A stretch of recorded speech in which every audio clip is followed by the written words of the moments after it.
Good morning and welcome back. It is now July 18th and we have some roving thunderstorms going on out here behind me today, and I think there's more on the way to the southwest yet. Things are looking pretty good. We did get a pretty big dump of rain already this morning, so we may see some lodging in some of the irrigated barley that was already on the verge of it, but this dryland stuff is looking pretty good. We're developing pretty well in here now. We're pretty much just hitting that soft dough stage, so things are looking promising here. This has traditionally been a very low yielding field for us here. It's a very sandy ground, does not hold moisture very well, but we've gotten enough moisture this season. These heads are filling out pretty nice, so we're pretty hopeful for how things are looking so far. Not too much point sweeping the canola for bugs this morning after that big cloud burst and thunderstorm here. It has pretty much knocked all the bugs out of the canopy. However, you can see this canola did have really severe problems with pod set early on here, so the whole bottom of this main stem is pretty much blasted, but you can see the upper part is pretty good. So hopefully that means this canola is going to recover and flower normally from this point on.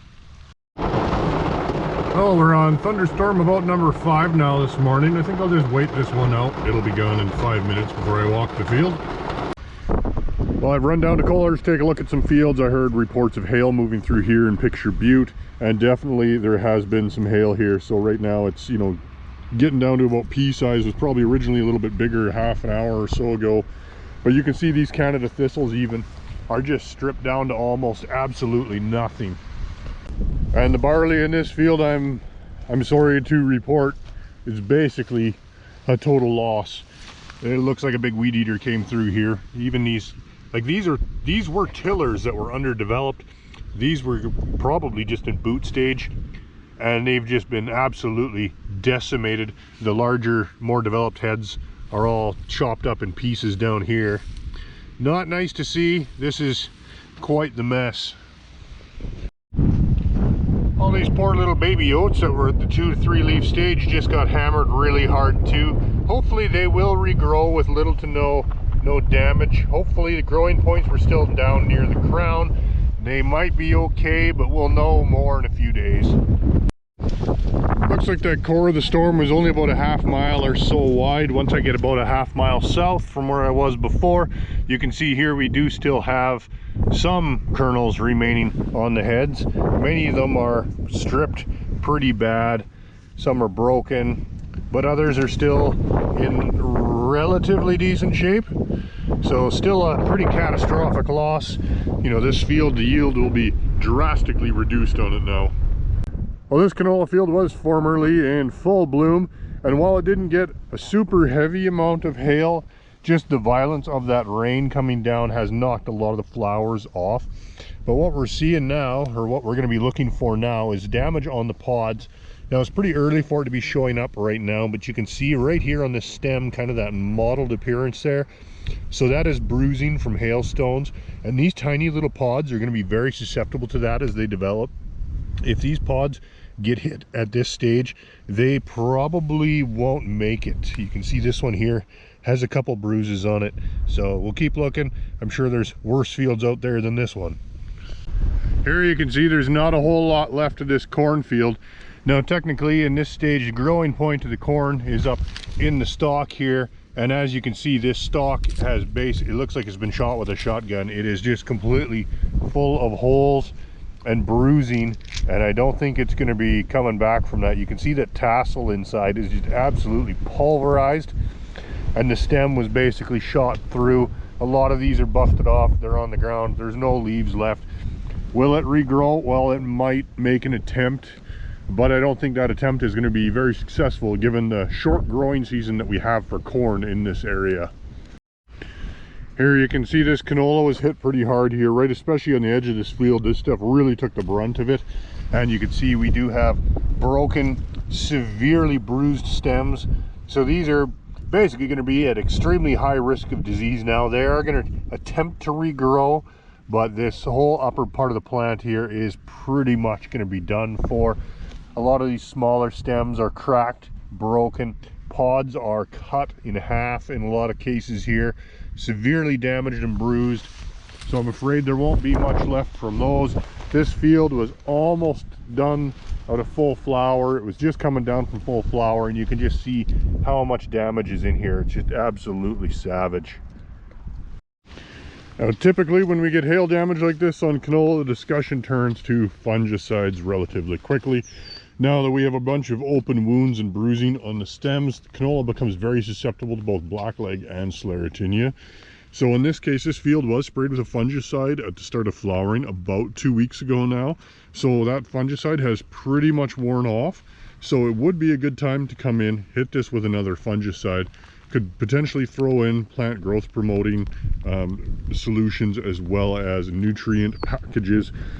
Should help with recovery, but at this point it's only a couple hours after hail, so it's still a little too early to tell the extent of the bruising and the damage. And yesterday's rainfall total was just shy of 1 inch. Dryland canola up by Carmen Gay looking really good this week. No sign of hail damage, anything up here, but we did get some good rain, which this canola will really appreciate. Overall pod set up here seems to be pretty good. There's very little flower blasting up here, although there is some present on a few plants. As far as insects go, there's very little to report. After yesterday's weather, I'm sure it kind of knocked some out, but you can see there is the odd diamondback worm in there, here and there, but very little for any ligus or cabbage seed pod weevil at this time. Still noticing quite a bit of flower blasting in some of these plants here. This particular field of DKC 96 has very variable staging. This is a younger spot in the field here, and you can see some of these plants are really struggling. This side branch stem here has absolutely no pods set, whereas on the same plant, the main stem, you can see we got 3, 4, 5 are aborted there, 3 are set. Well, actually both 4 are set. So it definitely varies from plant to plant. Some of them are pretty severe, like this one right here, and others are looking perfectly fine. So it just happens to be the stage the plant was when we got whatever weather event it was that apparently created the hormone deficiency.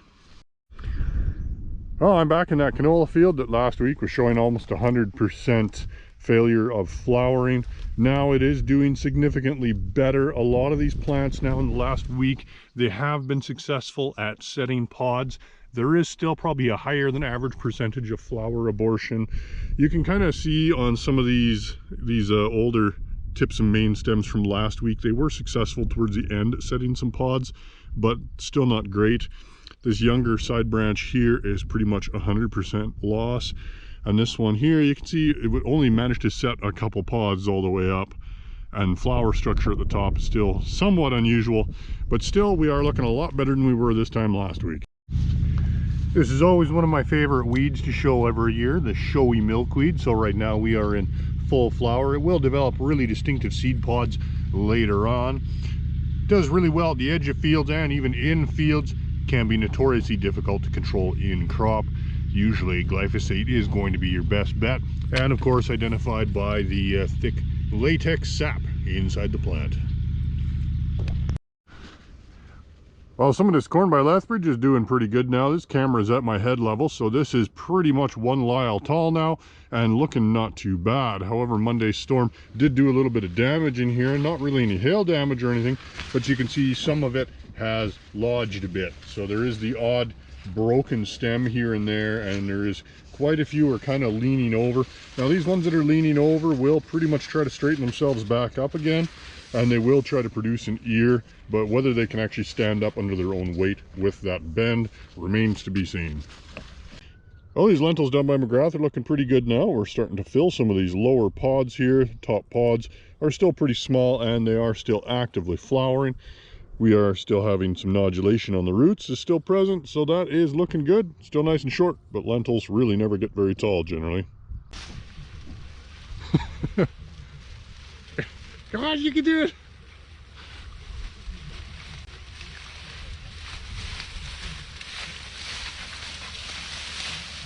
That's a hard job, isn't it? Well, the yellow peas down here by McGrath are looking really good this week.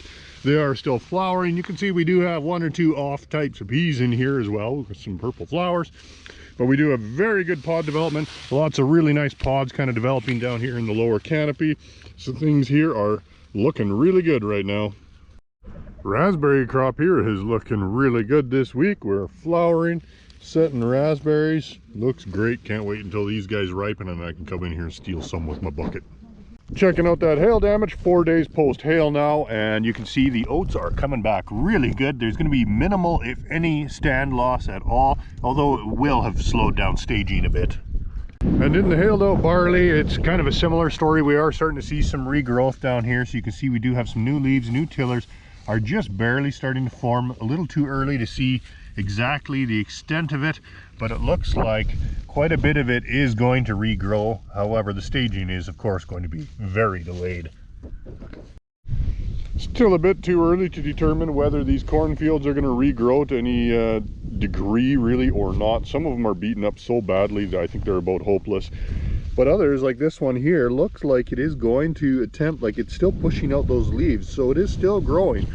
However, the side that received the hailstorm is pretty badly beaten up, and quite a few of these are just cut right off. So these ones that are cut off, I don't think they're going to do much. They may attempt to tiller off from the base, but it's too early to tell right now.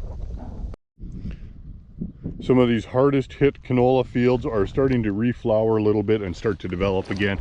So you can see we do have quite a few new flower buds are starting to form, so this is going to regrow and is going to reflower, but it is going to take a bit of time in order for it to get there. So yield is lost, some of it will be recovered, but we don't know the full extent at this time. Well, this matted mess of a soft white wheat field is not looking a whole lot better than it did earlier this week. You can see we pretty much have almost a total loss of main stem heads. Some of them are just badly bruised, but most are broken and on the ground. Likely this is going to tiller out and try to come through, but that thatch is so thick it's going to be hard for it to get through. In some of these cases, these fields are probably going to end up getting silaged with strips left for the hail adjuster. But even then, getting silage, you're going to be careful with nitrate problems, so make sure that you're taking lots of samples into the lab for testing. Well, this cornfield looks a little bit better than some of the other ones in the area. You can see we still have some green leaves and growth on here. It is starting to push out some new growth on a few of these plants as well. Somewhere between 5 and 10% of the plants, however, are, totally busted off and on the ground. There's been a lot of foliar fertilizer application going on in this area, and the important thing with that is, of course, timing. Within 3 to 5 days after hail is kind of your optimum timing for that. And you want to make sure it's a product that has something that'll basically be an ethylene inhibitor in the tank, and that will basically kind of help the plant deal with that stress situation and get back to growth as soon as possible. So for more information, talk to any one of us at AgroPlus.